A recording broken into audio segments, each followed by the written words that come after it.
नाज़रीन अस्सलामु अलैकुम वरहमतुल्लाहि वबरकातुहू। उम्मीद करता हूँ कि आप सभी हजरात बखैर व आफियत से होंगे। नाज़रीन, इस वक्त जो खबर मैं आपको दिखाने जा रहा हूँ आप आपकी स्क्रीन पर भी देख सकते हो। ये सऊदी अरबिया का एक जुए का अड्डा है जो अभी अभी खोला गया है और वहाँ बुड्ढे खोसट भी आप देखोगे नौजवान बच्चियों के साथ, लड़कियों के साथ सट्टा खेल रहे हैं, जुआ खेल रहे हैं।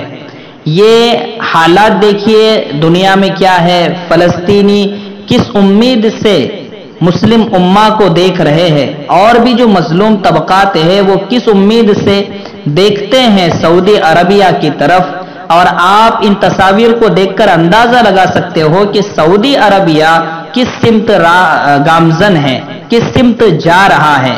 वाकईतन दोस्तों, जैसा कि अल्लाह के रसूल ने भी फरमाया कि मेहदी होगे तो अरब, लेकिन उनका जो लश्कर होगा, उनके जो ताबे लोग चलेंगे वो अजमी होंगे। तो नाजरीन, ये तस्वीर और भी बहुत सारे वाकयात इसकी निशानदही कर रहे हैं कि अरबों की तबाही का वक्त आ चुका है। अरबों के हाथ से क़ियादत निकलने का वक्त आ चुका है, बल्कि निकल चुकी है, बस अब जाहिरी तौर पर हमारे सामने नजर आ रही है। हम दुआ करते हैं अल्लाह से कि अल्लाह हरमैन शरीफैन की हिफाजत फरमाए और ऐसे लोगों का बेड़ा गर्क फरमाए जो कि अल्लाह के रसूल की मुकद्दस सरजमीन हिजाज मुकद्दस को आए दिन नापाक करने की कोशिश करते रहे।